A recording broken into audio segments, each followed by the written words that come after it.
longer than divorce relative to Islamic or any other civil marriages.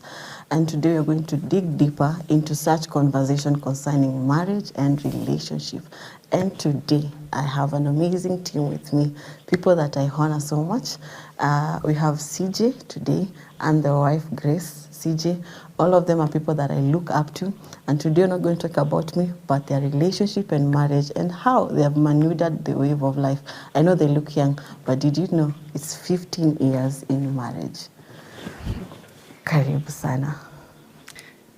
Thank you, Anne, for having us. You're most welcome. Yeah, my name is CJ, and I'm here with my wife Grace. I'm born again, and yes, we've been in this 15 years. It'll be 15 years this October. We got married in 2010, and we thank God for carrying us through. Yes, I'm a father also. We have 4 children between us, and we also run a school together. Yes, amazing. So maybe Grace can introduce herself. Hi everyone, my name is Grace, CJ. I'm born again. Yeah, it's been 15 years, we're getting quite old, but I thank God for the journey.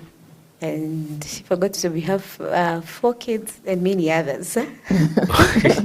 Many others that stay with us. Yeah, we're a big family. Yeah. But it's a whole 15 years of God's faithfulness and direction and just trusting on God. Yeah, in every. I know it doesn't even look like 15 years, like it looks so young. Hata mtu akijaribu kwa sababu ya 15 anashindwa tunaanzia wapi. But hapo kwa kuanzia ndo tunaanza leo. So maybe if you are to take us back through the journey of starting and knowing who to settle down with. Where did it all begin? Like, did you always have it in your mind that siku moja utolewa ama uta settle down? I'll start with you, Grace. For me, I loved marriage. Okay, being brought up by single parents, but I really looked forward to getting married. And the basis of it was got born again at class 3, and growing up looking forward to being married. But the amazing thing was, my mom was not married. She was a single parent, and all my neighbors were single parents. Wow. Just brought up in Banana. My neighbors were 3 shoshos, and the landlord too was a single parent. And it seemed like, you know, the family that was doing better, mom coming from a family of 11, 2 brothers and 9 sisters. Almost all of them single. There were only 2 who were not single parents. The ladies, there were only 2 who were not single parents, not my aunties. But even them, there were not marriages I looked forward to. But I really wanted to get married. And being born in a family of, we were 4 girls and 1 brother. And my brother was already old enough by the time we came to realize ourselves. We more looked up to him as an uncle more than a brother. So it was a space that we missed, you know, the opposite gender so much. A father figure, a brother, or someone close to us who from the opposite gender. So it's something that I really look forward to. But also that as much as I look forward to, it was not embraced. And I remember in those years when I'm in class, they're telling my mom, one day I'll get married, I'll do a church wedding. She tells me, I will not come for that church wedding. You will not have, there will not be a church wedding. And she would keep on telling me, I won't come. Even in those churches, people are not serious with God. They don't really mean what they say. So, and I would keep on cancelling those words and tell her, you will come for my... Oh, you knew how to cancel the words? Yeah. Some of that was divine, because it was by... I had not really learned it from church. I was going to Anglican church. So there was no much learning in terms of cancelling words and all that. Yeah, spirituality was... Yeah. So maybe if CJ, you can amplify on that. This takes us back to the childhood trauma and the desires that a young person, a young child can have. Like, one day I'm going to get married, but you remember the very first people who are going to give you a no or a stop is the people who are within your surrounding. So that might amplify mostly the childhood drama that a person can go through, if you were to say something about it. Well, this thing, that trauma is real, I tell you, because the first teacher of any child is family. The family unit is so important. Whether you're talking about church, you're talking about a nation, even in corporate. The family unit is where all this molding begins. And when you get it wrong at the family level, it will be wrong all the way. And so hopes, dreams, ambitions, or interests, many times they are molded at the family unit. Likes and dislikes, some perceptions, some beliefs, some liking, interest, or dislikes, and all these. Because these in a family is where this child is hearing these things, he is seeing them. They're being deposited in her They're being spirit. deposited continuously, day in, day out. And you see, it's like this child is blank. Of course, children don't have much. But now this is their first exposure. And so personally, growing up, I didn't have much. There was nothing much to talk about marriage because I didn't see a marriage that I would like. It was not functional for us. We had 3 boys. We didn't have a girl. And it wasn't functional. And so there's nothing to look up to. So, but deep within, because you read stories, and there are those fairy tales and all this. It's like, you want to meet this damsel in distress, and then, exactly. And you get a girl, a good girl, and you can settle down with and live. Is it happily ever after? So you look forward to that, but it is in your dreams, it is in your mind, it is in thoughts only. I mean, you have not seen it. So it's only something that you can push to the future. So that was it. It was just a script in the mind. Through high school, I went to a boys' school, boarding school, no girls again. Then now go to college, and now you have everything. It's like, now, man, oh my word. Well, supermarket. Exactly. You have so many options. There's so many options. Like, where do you start? But then, I thank God I had met God in high school. And this is important in the context of Christian marriage. I'm not talking about the world, but Christian, because now, if you're Christian, then stick to your belief, to your faith, and the offerings or what has been prescribed in your faith. They're the boundaries, they're the confinements of your faith, they're what is allowed in your faith. And so I was trusting God for a wife whom I didn't know. And there are those cards that you are signing in high school. What were they called? The virginity pledge. Yes, it was something that they had a certain name, but that you keep yourself pure until marriage. Okay.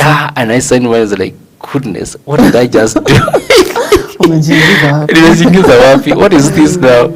And so I took that seriously. I was in Form 1. I was 14 at the time. It was like, I want to keep this for my wife. I hope I get the name. So I want to keep this, and I presented my wife. I made it through this. Well, it may not have worked for everyone because people get born again at different times in life. Yes. So there are many who get saved after high school, in college, in working places or whatever. So it is not a script that all of us can follow. But all said and done, family, what we had for me was just hopes and dreams. There's nothing. The family was broken. My wife, as she has said, Grace, her family was also as well broken. So I also just hopes and dreams. Then we met in college. Oh, nice. So basically, both of you grew up in a family where marriage was not like your kind of dream that Manzis Kumoja. I've seen it, mom and dad in their relationship, and this is what I would want to. So basically, your raising up was totally different, completely. Completely different. And especially for me, mom never even believed in marriage. She actually used to tell me after campus, and she'd tell, you're doing well, you have a job, you just get kids and bring them up. Why get married? You should, I remember one time I went to see her and I told her I would want to get married. And she's like, for what? Why do you want it? Maybe, most of the times, maybe parents are trying to protect their children from what themselves went through. Traumas. They feel, those traumas, and they feel a man will just take advantage of you. And those were the words we grew up knowing. Men are just there to take advantage of you, to do, and was working hard to be stable so that no one takes advantage of you. me. Yeah. But then the background there, having learned the words, and those, we also did, I was in Beriliki, we signed those cards, and we were looking forward, getting to campus. And I think my first was, I grew up as a kid that was so ready to defend themselves. It was ready to defend my mom. So being in campus, and seeing guys all around, my first position was a defense position, that everyone you see around is coming to take advantage of you. Wow. So this comes back to the trauma, right? So I would say this, that for me, let me go back to my family. Growing up, I had both parents. But I can say I saw love in the family, or like husband and wife love. My dad was an authority now to mom and to all of us. I mean, we couldn't even have a conversation. Yeah, can you imagine? When you meet, it's orders. Have you done this? Did you do this? Where is whatever? Nothing There was no about conversation. No bonding. conversation about personal issues or anything. So that was kind of, unconsciously, that is the image that is deposited, or that was deposited in me of how a man should be. A man should be, exactly. You're the boss, you're the king. I mean, everyone should bow to you. Exactly. They serve you.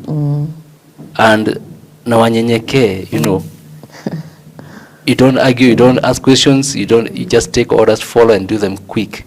And precisely, military precision.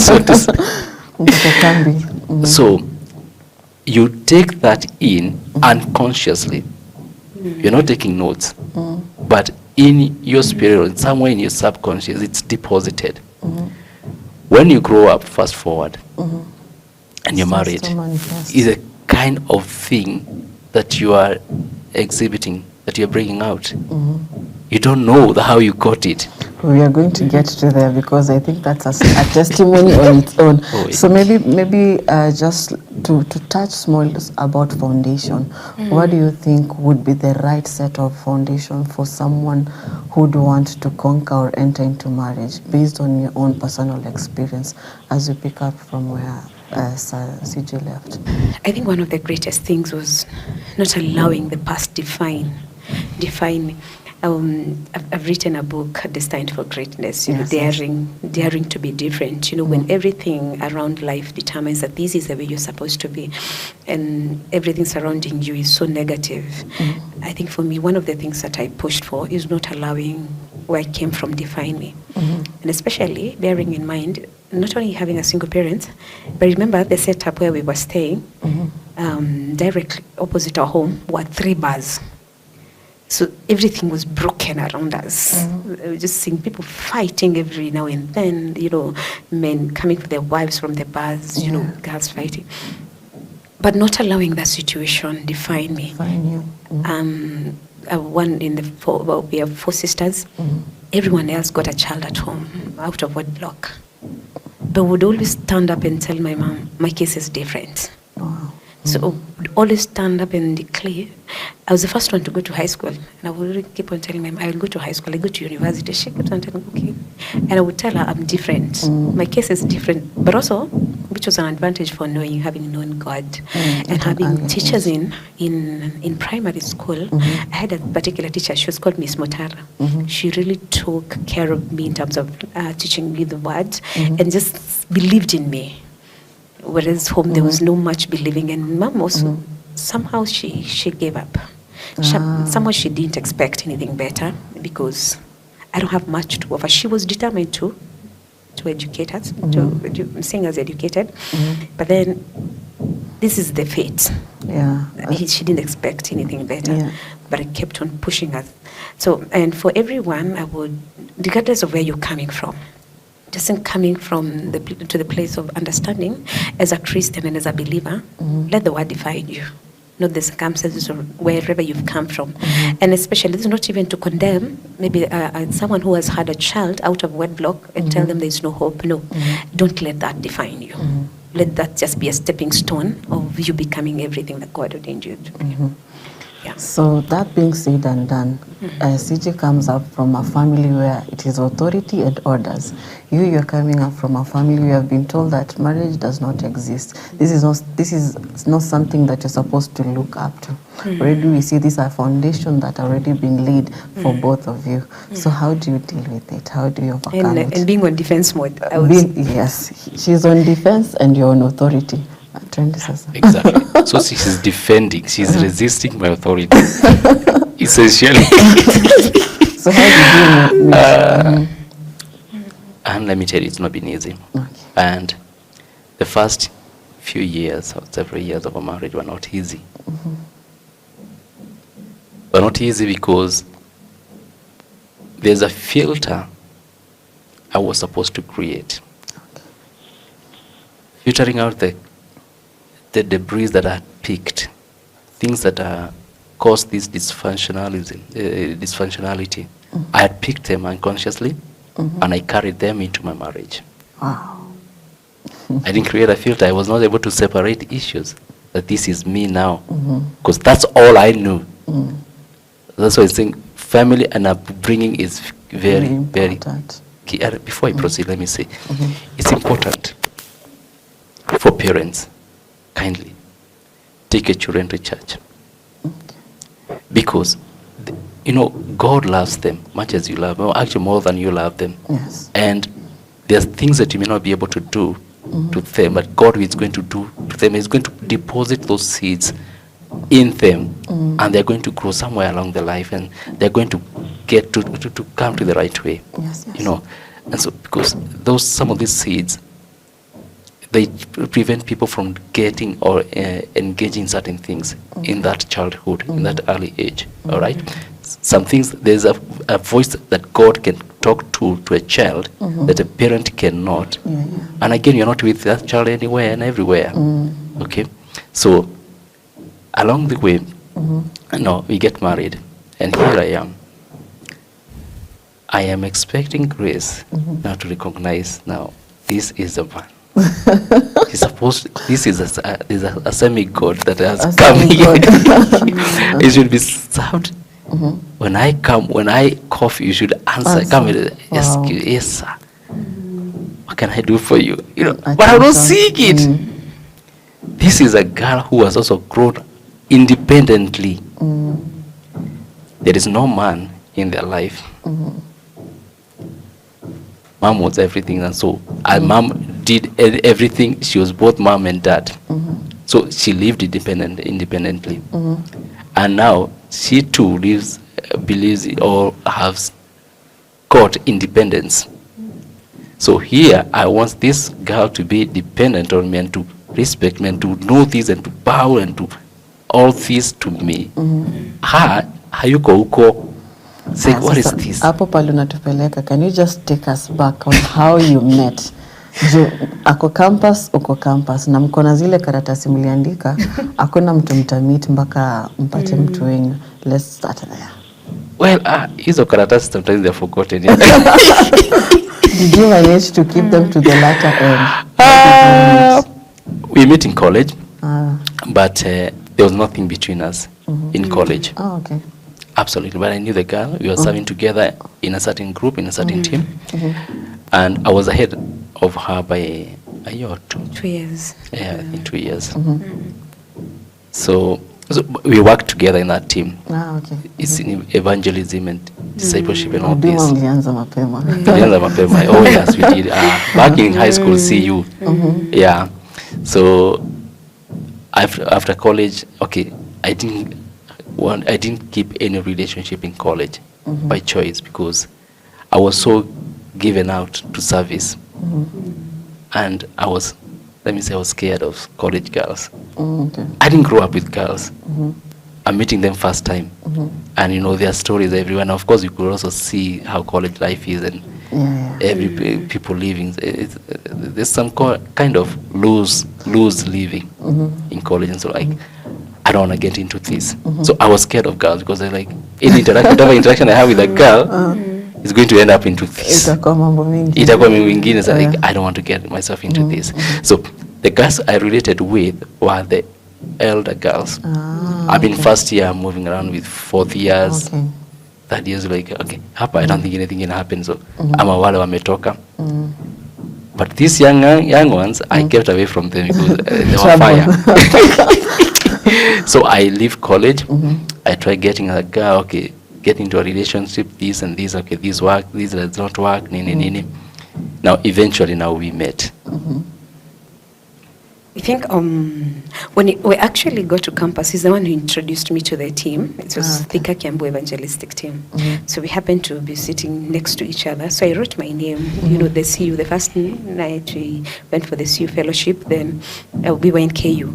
So we wrote down our names, and I wrote, I'm from Banana. And it's like, can I see you outside after the service? So I tell my roommates, I don't know what this guy wants. Can we meet? Defense started then. Activated. Immediately. So he went and introduced me to the team. Then I didn't go. Actually didn't join. So I was a bit stubborn. So he kept on following. And I said, so that this guy doesn't keep on calling me, and let me just go. Do so many calls. Yeah, let me just go. I would follow up and send also people to come and follow up why I'm not coming for the fellowship. So I just said, one evening, let me just go. The day I went there, he was, we used to call him Dad, chairman of the team by then. And so he appointed me as the press secretary. And I was so defensive. You pointing me as the press secretary, you don't even know me. I've just come, I've just arrived. And don't forget, I had been seeing you. There's a chapel you used to pray. So she would go and pray on her own. So I would also go and make prayers there. So I had been seeing her, yes. But she doesn't come to our meetings. Okay. Because she's not in any group, she's not in any community. It's like, I see her as a vulnerable member. Now, in this sea of people here, you can be snatched. So like, you need to be safe as someone with some other people. So that's why making the effort to draw her to a group, to a community, this small community where we can be fellowshipping together. Exactly. So that's how I got now to get my first day I was selected the prayer secretary for the team. And so so now we're in the leadership together. We had so many meetings together over and over again. But then I think during that time what grew for me is respect.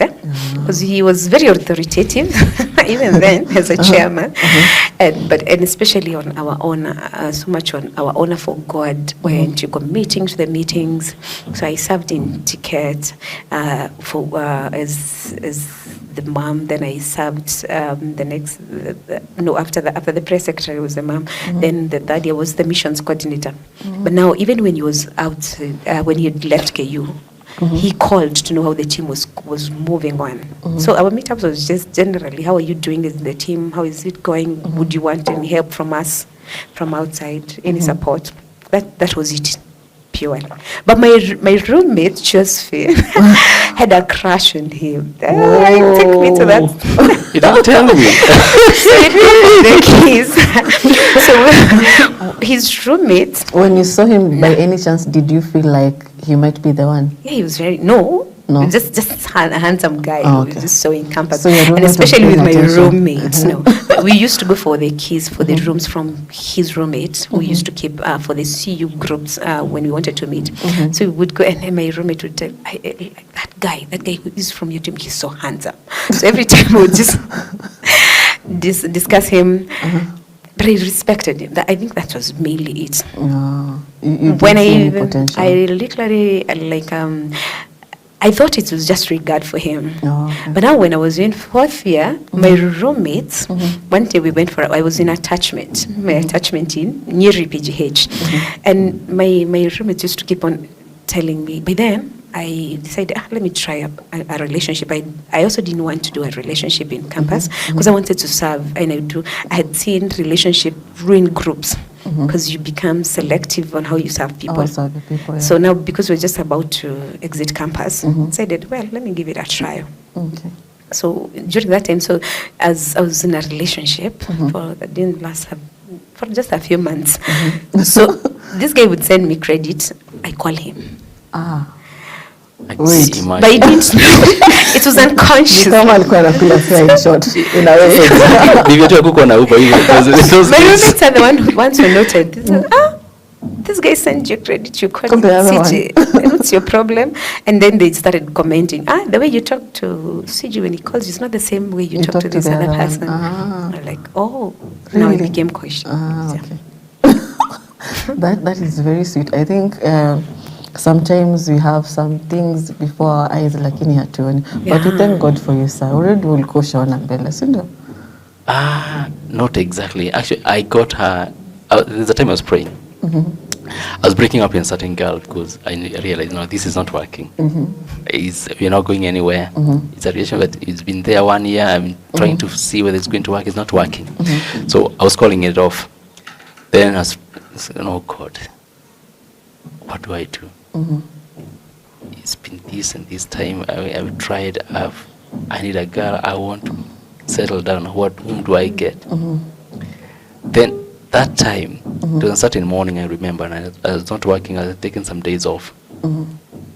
Her picture or her face just flashed in front of my eyes. During prayers. Yeah.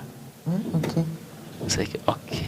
It's like, no, that girl, this one, I know she's seeing someone. Somebody else. I know the guy who was seeing. Because The one who was sending credit. yes, we are Oh, friends. So like, how could that be? I mean, he's so far-fetched. Okay, but the thought of it was sweet because, I knew the girl from the beginning since she joined us in college, and she had a good name. Yeah, so like, wow, it should be good, but I hope she's free. So after prayer, you just say you break up with this other girl, then start looking for this one. Okay, just calling you, not just for anything. Like, how are you? Are you okay? Where are you? Have you been? Can we meet? I just want to see you. Actually, yes, she was so far. She was in Wajir that time on attachment with World Vision. So like, I'll be coming to Nairobi on such and such a time. Okay, please, when you come, please make sure you see. I just want to see you. Just make sure. What is it about? Okay, I just want to see you. You don't want to say things. You don't want to get the car out of the bag. So yeah, she came on a February 2009, and yeah. He even remembers the day and the year. That is something else. You know what had happened? The night before he called, I had just broken up. Because actually what happened, one time we met with this guy in town, he begged me, and I knew this one wants to take advantage of me. So I said, so no, we need very active. Yeah, very active. It's I knew activated. again, and especially my sisters have gotten kids out of wedlock. I was determined to prove to mom salvation works. Okay. So for me, this one was not it. Started and pushing and trying, but I remember it's 12th February. I decided no more. And this guy came to visit me with so many gifts, and I was like, I don't want to take advantage of you. I don't have feelings. Just let's part ways. So I just broken up. So 2 weeks later, I'm getting proposals from different people that we'd served with in the same team. And different teams, like, they had gotten, and I told God, you're not the author of confusion. So I remember that night I had prayed to God and told God, I don't want to get into a wrong, these guys, I respect them, I know them. I had seen them grow. Like in the teams that we were serving with, you have like 4 guys approaching you in a week, and I'm like, this is not God. This is you don't owe the confusion. And I had made a prayer. I told God, whoever is my husband, let him call me tomorrow morning as the first person. And he called. That's a prayer that you made? Yes, I prayed that prayer. I was in Wajir. I prayed, I told God, I know it's a weird prayer, but I Was he among the people that who are pursuing No, him? he had not. He was not. There was nothing. So Actually, how I wouldn't did you even know? expect How it. did you know that it was him? So when he called, I actually went to repent. I told God, okay, we prayed some prayers so foolishly because I thought when in campus, he was interested in my best friend. So, and one time he'd come to see her, and then every time he would come to see her, we were with her, my best friend. So it was not anywhere like a possibility. So actually after he called, and I was like, God, see who has called. and I told you my husband, and I went to God and I repented. I said, I'm sorry, please forgive me for praying. Maybe if I didn't pray with wisdom. Immediately afterward, then he wrote me an email. Actually, I'm asking you out when you come. Okay. Because now it will take me to the question, how do you know that he is the one? How did you know that it was him? After you made the prayers, right? Yes. So I was, when he wrote the email, the email, actually, don't think I'm a candidate for writing this email, but I'm just asking you out. It's only that you're too far and I can't wait. So like, so God answered the prayer.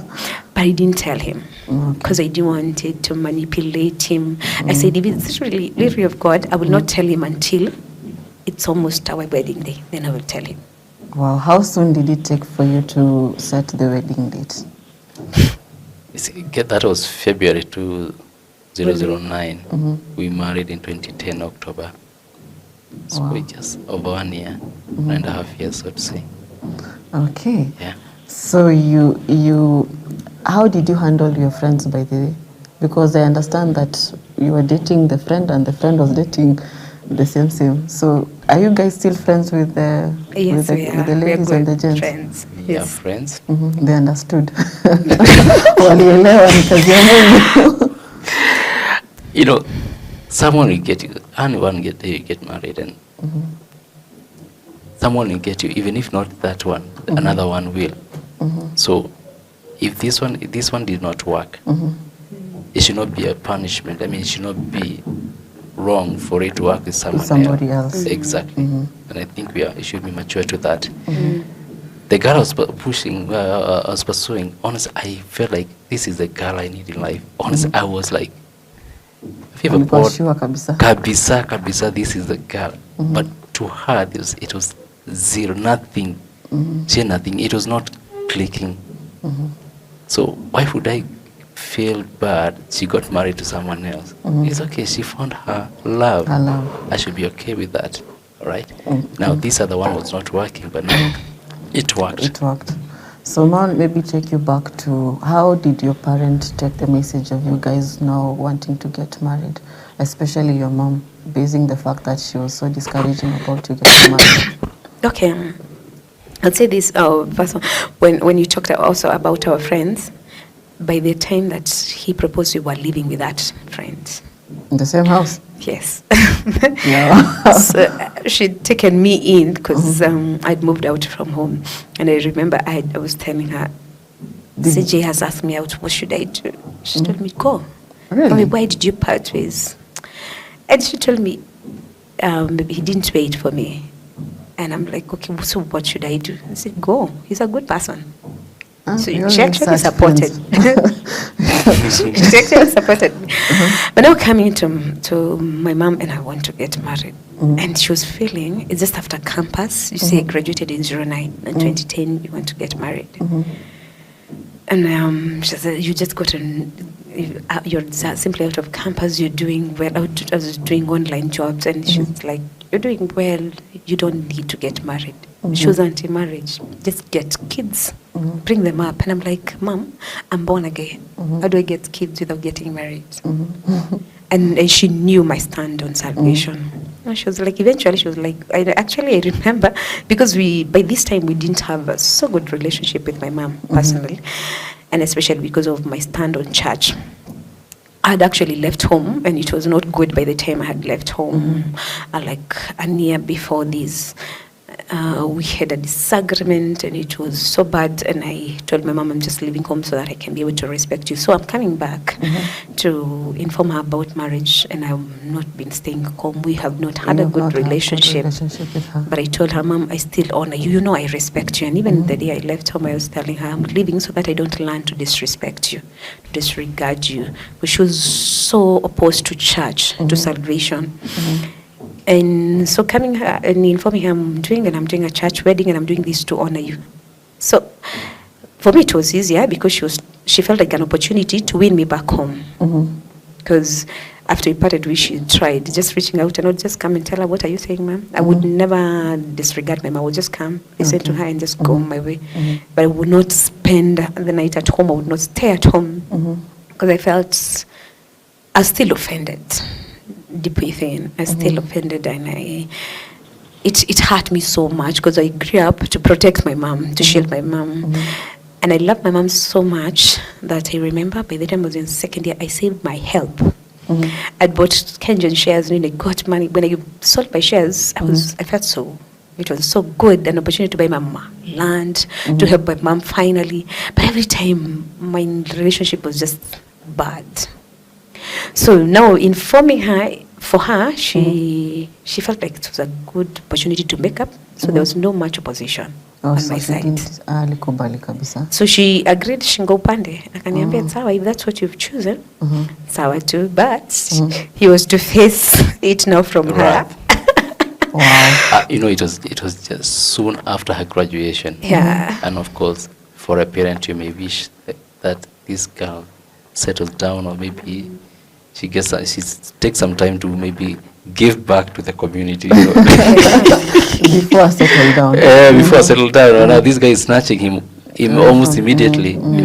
So I can understand that kind of push and pull. So it was not easy for you. It wasn't easy for me, because I have to pull her from the mother. From the mother, I would say so. And again, so it was also not easy for me with my dad, because when I mentioned to him about this, the man that he was, he asked me about the family and about the background of the family. Exactly. Who are these people? Exactly. Who are these people?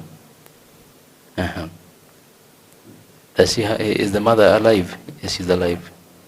Is the father alive? I don't know. What do you mean?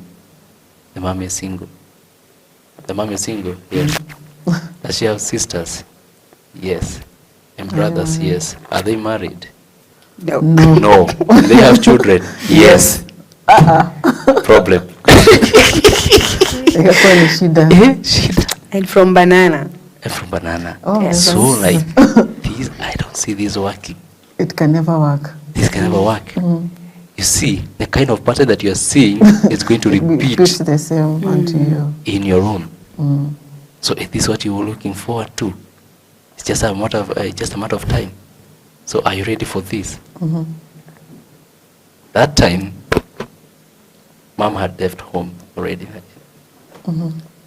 So, and of course, for many years she had been home. The marriage was functional. It came to a point it broke. It broke, yeah. So like it may not happen immediately.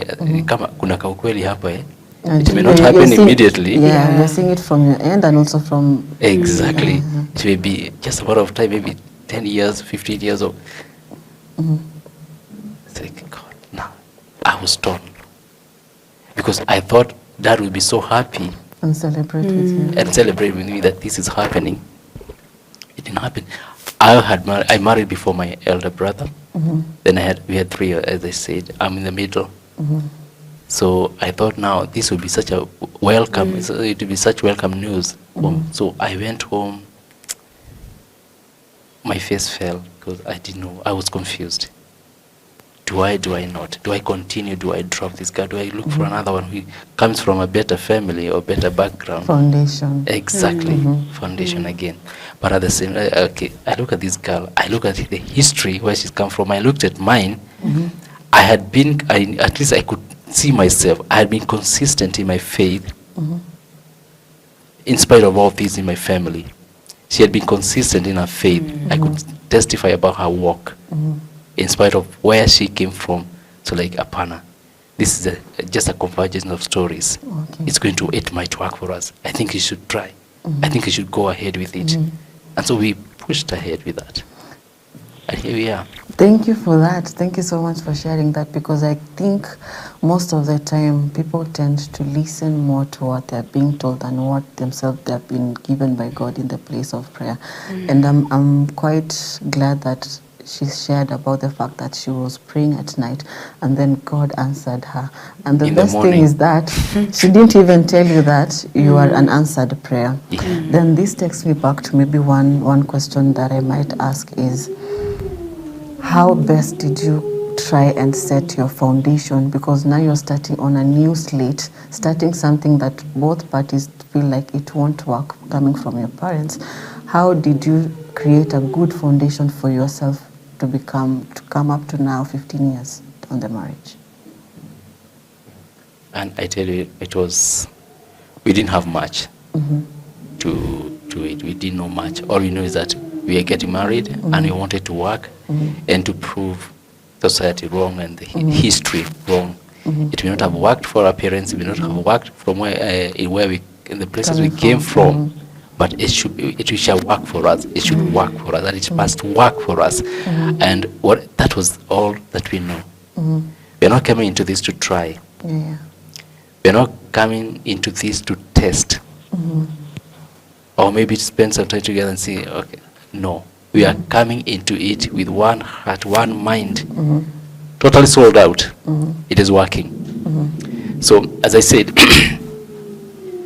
the debris that are taken collected along in life, they came into play. They exhibited themselves in our marriage. And in the first year, I tell you, it wasn't easy. It wasn't easy. Challenges are started to emerge.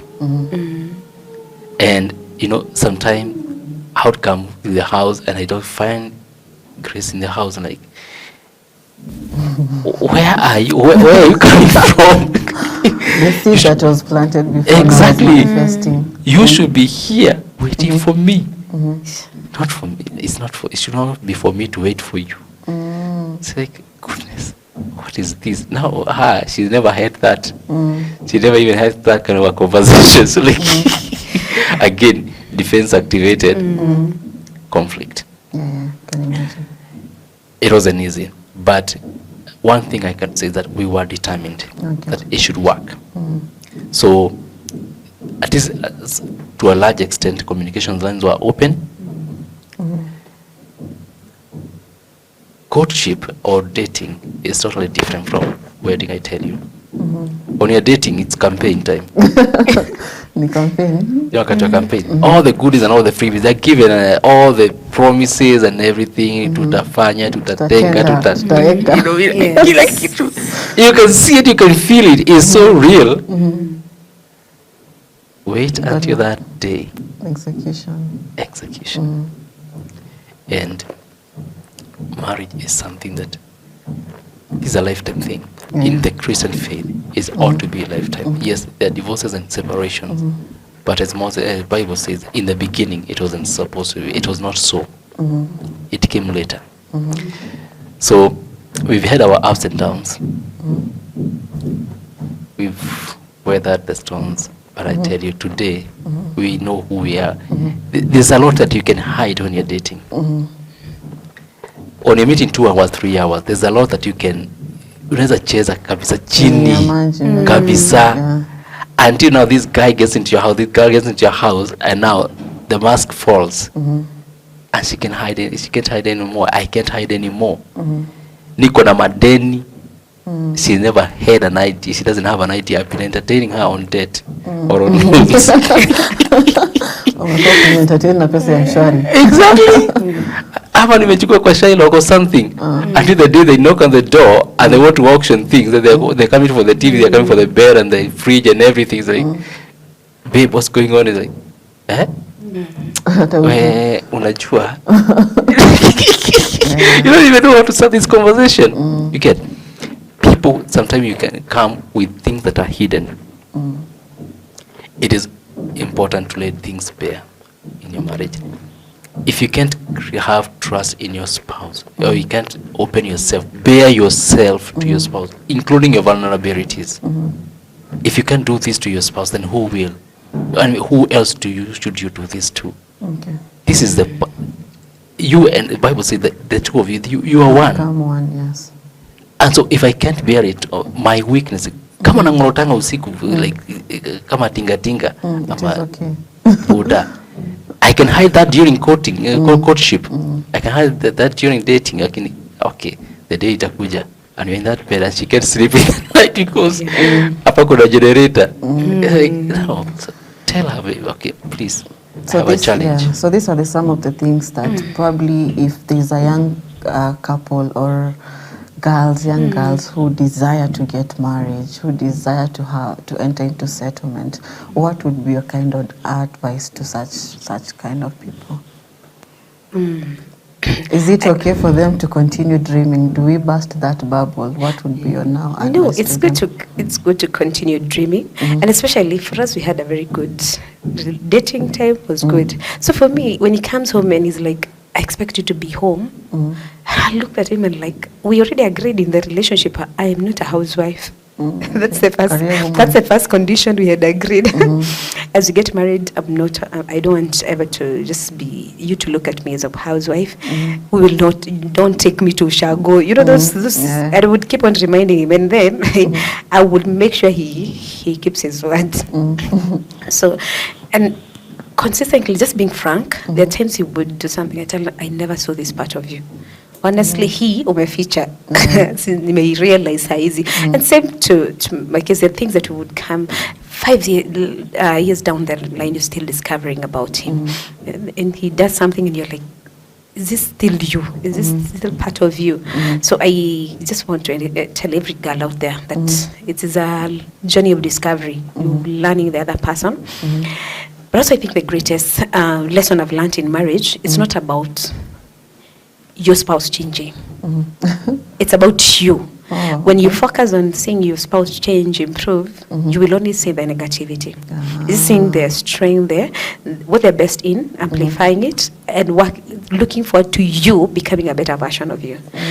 And our default mode, which has helped us a lot in marriage when there is an issue, has been prayer. So sometimes you'd come to me and tell me, I don't want you to hinder me. I want to pray. But I can't pray when this is still here. So salvation has helped a lot. And just reading in the Word of God, sticking to the Word of God. So when something happens, be frank that it has happened. Actually, be vulnerable even before God. Tell him things as they are. Speak as they are. Speak to your spouse. Tell him, me, this one, I never grew. How do you tell a girl, when you tell me to stay at home, you won't actually remember that one day. Give me, where are you? I told him, I'm working, come for the keys. And he told me, I can't come for the keys. I'm married. I should find you at home. And I'm like, what do you mean? We have other keys, you carry your keys. I can't marry and carry keys to work. I'm like, what is this? Hapo ilikuwa huko anafaa kuwa kunyenyekea.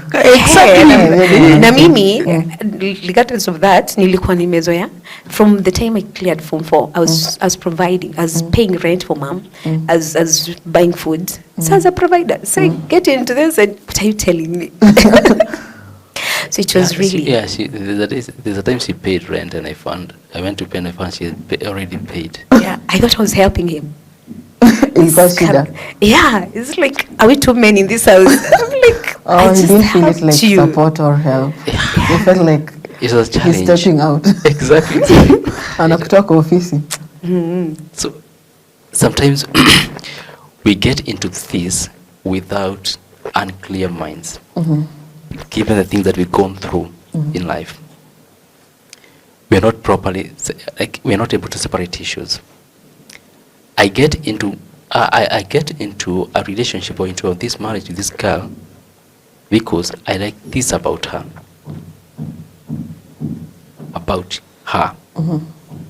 Not the person, but just something about you. Okay, physicality probably. Exactly. The way she talks, like for you, let me use it as an example. I like her, the way she appears on screen. I like her hair, the way. What would happen if one day you thought, no, I don't like this hair anymore. I want to scream. Exactly. Exactly. Yes. You're not famous, so like she's not now. He cannot associate with this now famous person anymore. Like now, do you start now chasing another like that? So it is important that we fall in love with the heart of this person. I liked her for nothing, I would say. There's not, just the heart. The heart. Our hearts connected. I had seen her through college. I had seen her prayer life. I had seen how she interacted with people, peers, elder, younger people, and all of this. So like I had observed her, although there was no interest in her, but I had been seeing her. I'd been observing like this girl has kind of I like this heart. I don't know what she saw in me, but I liked her heart. And so even when all these things were happening, and the challenges are coming, because I'll tell you, challenges came later in life. There are times that you feel like, there's a time to be nyamaziana in marriage. Oh, Silent mode. silent mode. You switch it on, wiki moja inaisha, wiki mbili, it's like Mnakuwa strangers kwa nyumba. exactly. And that has happened to so many people. They don't know how to talk about their problems. Yeah, there are others that have involved, they have challenges that involve their parents, and many times you know what a parent would do. They will side With their kids. own. Yes, Exactly. with their own, yeah. But I'm glad you endured. I'm glad that you managed to overcome all of that, because we will not be able to even host you enough to tell your stories. I feel like this is a conversation we'll keep on having with you guys if you allow us. We will keep on inviting you every now and then to share a specific part of your journey, because I feel it is much needed, especially as you're raising the young generation in terms of marriage, because there is that mantra of isipo work haitawai work. Unaget? Hakuna kuipea rumia, mlinyamaziana kwa nyumba, but saizi bado mko pamoja. You have 4 lovely kids pamoja. Yeah. You get? So right now tunaambiwa walk away as soon as you see one red flag. Like kama anangorota sana, hiyo kama kwako ni red flag, kimbia, toroka. You get? But what we're trying to groom and grow is the nature of there's room for grace. That's right. Allow Yes. them to be, there is always another chance you can always offer your spouse, because marriage, like when you come into marriage knowing that all of you are imperfect people, and you're coming, God is going to help you perfect whichever thing aspect and you mna feel itakuwa undermine. Maybe if you're to give a parting shot to the younger you, what would be the advice? And also to those who are in marriage for 1 year, na already wataki hata kuonana, akiingia anachafuka hata roho. Akimwona anasikia ni kama anaweza mwambia wewe lala kwa ile bedroom, mimi acha nilale kwa hiyo bedroom, siezani. Or maybe walioana kwa sababu ya the looks, the appearance and all of that. What would be your parting shot to such couples? in the time that you're living in, and let me say it's different from when we started dating. We are in social media age, information age. Comparisons are so numerous. You want to shine, you want to show, we're in that time, lazima ieleweke. And now we are under pressure. People are under pressure to perform. Yeah. Fake it till you make it. Now that is ruining marriages. Because you get into TikTok and someone is putting a plate of ugali with the drumsticks and chicken wings, and another one is there, KFC. Like, honey, how come these things are not working? We don't have KFC, we don't have this, Tunakula tu ugali na mboga kwa nyumba. Exactly. And now we fail to put a filter on our own. Okay. That is them. We can get there. It may not be present, but it can be a future. A step at a time. Exactly. And now you're putting pressure on this guy to do this and to perform and to do this. Like, now these guys, okay, let me just walk out of this. Maybe it wasn't made for us. You get? Yeah. You want to move out of this neighborhood and you want to go to a place that you can't afford, you can hardly afford. You get 2 months, 3 months, and you're already straining. In 3 months, you're already in arrears. It's not working for you. You want to drive this kind of a car because you have to arrive in style. Because your friends or whoever is doing it and they're posting it. That pressure is too much. Can we get out? Can we desist from this kind of? Can we put filters? That is them fine, good for them. Yeah. We may be there.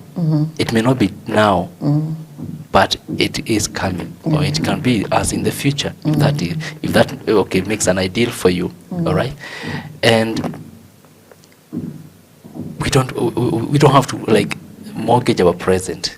We are going to break. we will Yeah, break. definitely. Life is already hard enough. Let's not make it harder, especially for the boy child. Number two, look at people, girls, especially the boy. A girl is so much privileged in the society today. Yes, so true. I tell you, I agree with you. for a fact, if we went for an interview and we are shortlisted and we went through the other interviews and the finalists are two people, you and I, chances are very high. Women are definitely first. Chances are very high. Yeah. They pick you and they drop me. And if they have two positions, one in Nairobi and another in Moyale, chances are very high. I'll be taken to Moyale. Women are back in Nairobi. Exactly. So the boy is already under pressure. The boy child. Girl child, don't make it worse for him. For him, yeah. He has no one to fight for him. He's fighting on his own. I don't know. I wonder. Sometimes I wonder why the Bible says that God is a father to the fatherless and a husband and to the widows. But no one mentioned about this man that has been left by the wife, the widower. Yeah. I don't know. The Bible is saying about that. I don't know why. Maybe you should study that. I don't know. But you're the best people to ask that, just being a Bible teacher. Maybe you're going to carry it to the next lesson. Yeah. So, okay, the word I would just want to say out there is that prayer works, number one, prayer works. But if prayer does not change you first, if you're looking for and praying for your spouse to change, then what you're doing is not prayer, it's something different. If it doesn't change you first, what we've been doing is different, it's not prayer. Because prayer does work. Then just sticking to the word of God when it says, consider each other better than yourselves. And when one verse that has lingered in my mind over the years, because one day I did something really, and the Holy Spirit would keep on reminding me, do nothing out of contention. So even in that place of marriage, do nothing out of contention. When you want to take a step and do something, ask yourself, are you doing this out of contention? If it has contention with it, then don't do it. Because the Bible says do nothing out of contention. Then you will begin a journey of building your marriage to... God is committed to his word. So if you apply his word, he will be committed to being part of that marriage and, helping everything and helping you work out things. But we also must realize that marriage is under attack, not just because of the behavioral patterns and all that, but the enemy is determined. If the marriages fail, the children can go into drugs and all that. But if the marriage stands, we'll have a strong society and a strong nation. So let's fight for our marriages. Wow. And would I also say this, Anne, that sometimes we ask for things, we pray for things, and God gives, instead of giving us these things, he gives us the raw materials. When you look at raw materials, they're not refined. They're not in shape. You ask for a bed, and God gives you trees. In this tree, let me tell you, if you saw timber out of this tree, you can get a bed, you can get sofas, you can get all kind of furniture, good high-end furnitures from a timber. But now, when you look at a tree and just see a tree, you don't appreciate. You consider it a prayer. You not consider it a prayer answered. So some people come into our lives, spouses come into our lives, but they're not in their refined state. They are in their raw form, diamond in the rough, so to say. So if you don't have the patience to refine them, to work out ourselves, to produce the refined us, that thing is going to fail. We are going to give up too early. Yet these people have potentials. You heard stories of people where he left because he lost his job. The wife left, or the spouse left because the business went down. And this person reinvents himself and shoots. And this person is trying to come back. The spouse that left is trying to come back like, it's long gone. But they judge too early because this person is just maybe a diamond in the rough, not in the refined state. Wow, thank you so much. That is so powerful. This is called Love Chapters. We're so grateful for having you. Thank you for sharing your insight. I'm very sure most of the young people outside there may understand the assignment is in the marriage, not in the courtship. That is just a stage campaign time, as he has said, for you to know the good things that he is going to offer. But when you come into marriage, it's an assignment that you're in there. So be patient with your spouse, be patient with your boyfriend, your girlfriend as you're going through courtship. And this is another invite. If I'll host you again, mtakubali kukuja tena, just to share with the young people as well different phases of your life. Thank you so much for coming. Thank you, sir. We honor you. Team, so as you have heard, we have different chapters of life, and this show is all about different chapters of life. We pray that in every chapter that you're going to showcase to you guys, that you're going to have something that is going to drop inside your spirit, be it faith. Give a chance to that person again, that person is not yet done. God is doing something in their life. Stay tuned. Thank you so much for being with us. My name is MITU, the host of